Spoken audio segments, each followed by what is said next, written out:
Hello, fantasy managers, and welcome to the First Pitch Podcast. My name is Trevor Huth. I appreciate you joining me. Another full slate of games today. Lots of stuff to talk about, so let's dive right in. I wish our news section had more positive news.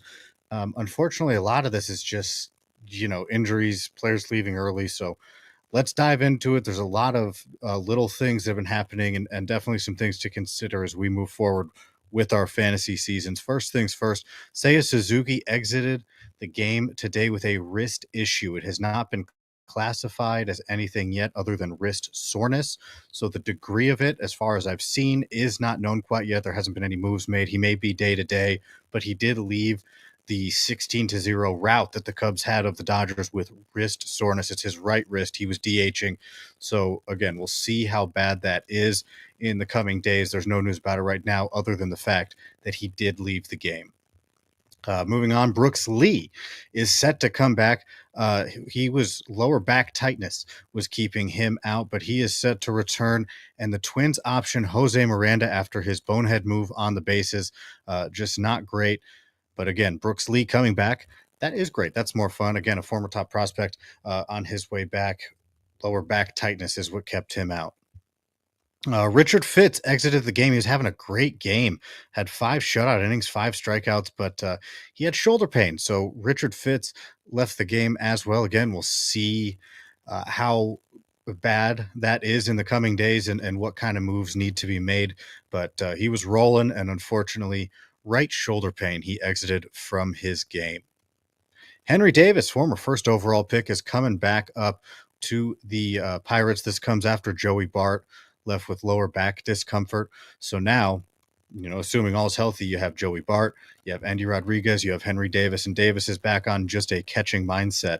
So we'll see how they want to play all that. And if Henry Davis comes back hitting, things could get interesting. But for the time being, with Joey Bart dealing with his lower back discomfort, that means Henry Davis is coming back up. It was Chase Shugart who was sent down as the corresponding move.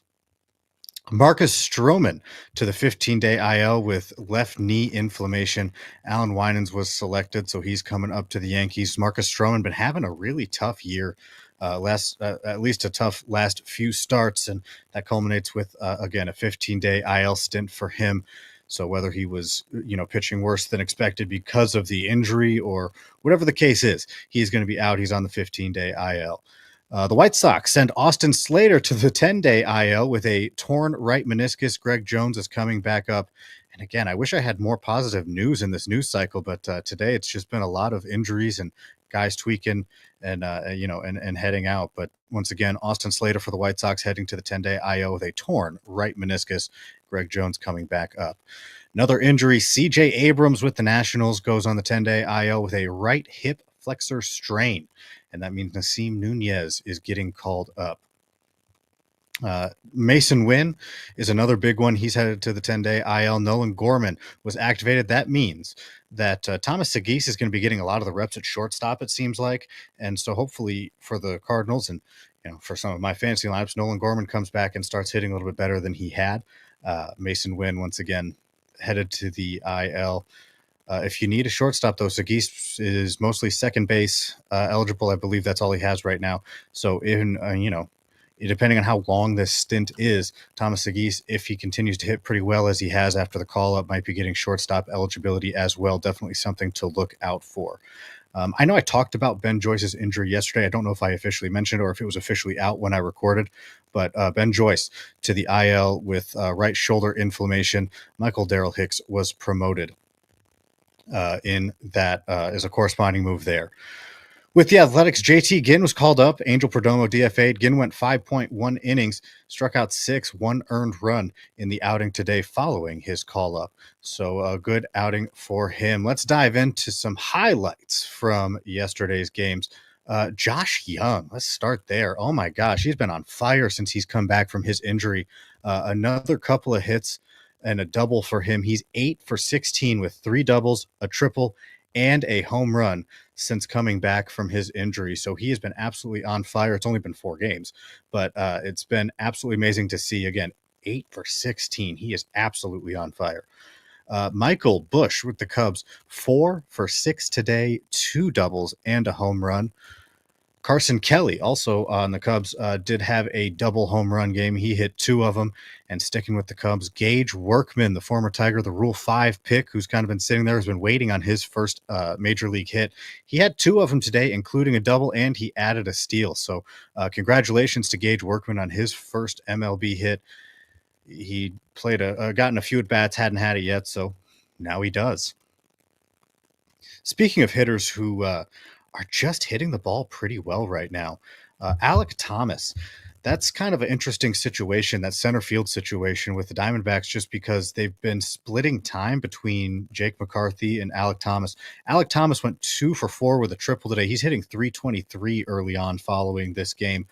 But Jake McCarthy's still getting some reps in the outfield. Defensive ability, I understand that. But McCarthy was 0 for 24 to start the year, right? So he's been having his struggles. I think he's hitting like 97 right now, 0.097, something in that area. So definitely not up to the standard that Alec Thomas is. So we'll see how that playing time starts to work out. And McCarthy's great for fantasy because of his speed if he can get on base and steal, but he's not hitting the ball. And that makes it hard for the Diamondbacks and for fantasy managers to really trust him. Speaking of hitters who are struggling but can, steal some bases, Luis Robert Jr. Robert Jr. rather, hit his first home run of the year and stole his sixth base, but he's hitting just 178. It's been kind of a rough start for him. And I mean, I feel like he's always been a guy who's, hot and cold, stuff like that. But this seems like it's to the extreme on the cold side, more so than I can remember there being in times past. Isaac Paredes, back-to-back home runs. He started slow, but that power's starting to creep out. I know I was excited about him.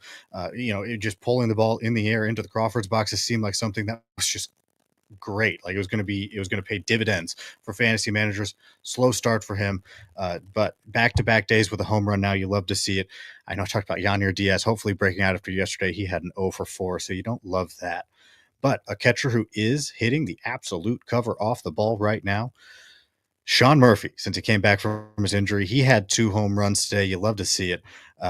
He just makes 3 since he came back from his injury. Now, Drake Baldwin, I was hyped up, man. I was selling him. I was, selling him to people like, go get Drake Baldwin. But some bad luck was definitely involved if you look at the stats. But he just, hasn't been hitting very well. It's Sean Murphy coming and saying, hey, you know what? This is my position here. 3 home runs since coming back. Junior Caminero also with a home run today.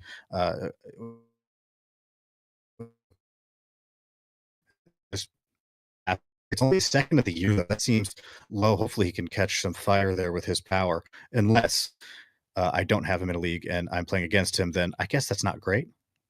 I don't know. No, hopefully he catches fire with his power. You love to see good players hitting well. Wilmer Flores joins the MLB lead with 6 home runs. He joins the likes of Aaron Judge and a long list that also includes Tommy Edman. I can't get over that, and I'm just going to keep mentioning it. Tommy Edman is among the leaders of MLB home runs. Gunnar Henderson, since coming back, I'm going to stop there for a minute because Gunnar Henderson, we know he can hit the ball. He is a great hitter. And he missed some time, right? So you expect a little bit of a stretch before he can come back and start doing well. Another 0 for 4 with 2 strikeouts today. He's 4 for 29 with 12 strikeouts since coming back. Now, that's not a death sentence. Obviously, it's 29 at bats, but hopefully he can start to hit the ball more consistently soon. You know who is hitting the ball? And I'm just going to mention this a billion times over. Spencer Torkelson, another home run today. Oh my gosh. It is amazing to see what he's doing because he was on the cusp of not even making the Tigers this year. And now he's hitting this well. And here's what I'm going to say. As a Tigers fan, as a guy who's watched a lot of Spencer Torkelson in my day, I'm really happy with the hot streak. I love it. There could be another shoe dropping. And here's the thing. When it does, he may go cold again. But what's saving him right now and what I'm looking at in terms of fantasy and what to expect from Spencer Torkelson or how to navigate through what could be cold times coming, and hopefully they don't come, and hopefully I'm wrong about that. But when they do, the number that you're looking at, and this is Scott Chu approved, we've talked about it many times over, the number you're looking at to see how you survive a Spencer Torkelson cold streak is his walk rate. It is higher than it has been in the past, and if he keeps walking, then he's going to still be able to provide value, especially on base percentage leagues. So keep an eye on that walk rate with Spencer Torkelson, especially if things start to cool off with the bat. Hopefully they don't, but if they do, the walk rate's what you want to look at. That's my Spencer Torkelson tip. Talking about some starting pitching now, Brian Wu, I mentioned him as a fun pitcher for today or from yesterday's games. 7 innings, 1 earned run, and just had a great outing. Now Ben Brown with the Cubs, 6 shutout innings, 5 strikeouts. He did this against the Dodgers, and even better. I mean, the Dodgers are a great team. They're going to win a lot of games. This was a 16-0 rout, which means Ben Brown, Julian Merriweather, Caleb Thielbar, and Nate Pearson all combined to throw a shutout against the Los Angeles Dodgers, which, just it seemed like they weren't going to lose for a while. So the shutout happening is, they can get shut out. They could be beat. How about that? No, they're such a good team. They're going to keep winning so many games. Chase DeLander, this was his first start away from Coors, his second MLB start. 2 innings, 2 earned runs, 7 strikeouts is where he ended the day. So good to see him have some success, especially away from Coors.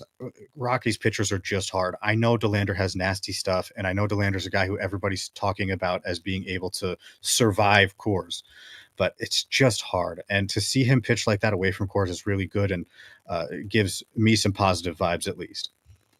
Andrew Abbott debuts his season, 5 innings pitched, 5 strikeouts, 1 earned run. The corresponding move for him, I know I didn't mention it earlier, Will Benson was sent down, but Andrew Abbott debuted, had a solid day. He's kind of been waiting. I know they slow played his injury. Speaking of other pitchers, oh my gosh, Luis L. Ortiz. I bought in. I'm not going to lie. I bought so many shares, I drafted him wherever I could. Because I expected the Guardians to be able to do something with him. It did not pay off in the first few starts. This one, though, 5.2 innings, 10 strikeouts for Luis L. Ortiz, gave up 1 earned run against the Royals. He showed some stuff in Pittsburgh, and that's kind of where I was like, oh, this could be good, because he's going to a good pitching organization like Cleveland. So hopefully this is the start of something. Obviously, he's not going to get double-digit strikeouts every time he goes out, but hopefully this is the start of some consistency and something good, because he had struggled in his first few starts up until this point. Great outing, 10 strikeouts most recently. AJ Smith-Shawver with the Braves, 7 strikeouts in 5 innings. A good outing for the rookie.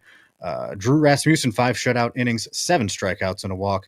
And of course, Jackson Jobe, I mention him all the time. Going to keep mentioning him, but he pitched well, technically, right? 6 innings, 6 shutout innings. He only struck out 2, though, and with his nasty stuff, you want the swings and misses. And I know the whiff rate, or the whiffs he was getting, was the big question mark in spring training. Again, still young, and every time you watch, it's still like there's something there. He's just got to fine tune it. I think that's what we saw today, right? He had a lot of success, but didn't quite get the whiffs. A few things in the world of relievers I want to mention. Alexis Diaz seems like he's not too far away for the Reds from coming back, but with Emilio Pagan and Tony Santillan, there's no certain role for Diaz.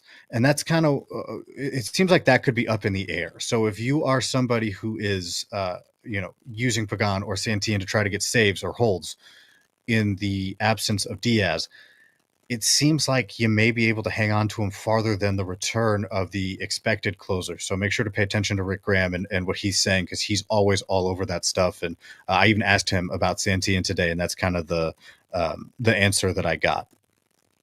The other reliever I want to talk about is Emmanuel Clase. He has a 7.71 ERA. He threw again today, 2 earned runs, 4 hits. Something's going on there, man. He is not the dominant Emmanuel Clase that some people were trying to argue should get Cy Young votes last year. And something's going on. I mean, since the playoffs, he's just kind of been off, and it's continuing on. Hopefully he can right the ship soon. If not, it seems like at some point they're going to have to say, you know what, Cade Smith, take over these save roles. I don't know how long that leash is going to be. But again, gave up 2 runs and another 4 hits today, and just seems like he's been struggling. So something to keep in mind watching his stats, and it's almost time to, I don't even know. Seawald could get some closes too. They have a decent bullpen, but I think you'd want Cade Smith is my thought process. Either way, appreciate you joining me. I'm going to look ahead to today's pitching matchups, but that's going to be coming up in just a moment. This is the First Pitch Podcast on Pitcher List. And welcome back to the First Pitch Podcast on Pitcher List. My name is Trevor Huth. I appreciate you joining me. We've talked about some news. We've talked about some performances from yesterday. What about some pitching coming up today? Matchups that we like. I have to mention, I'm a company man. Have to mention it. This is Pitcher List. Cole Reagans is on the mound today. Got to mention it, right? Just you got to keep Nick happy. Reagans is pitching for the Royals today. Cool.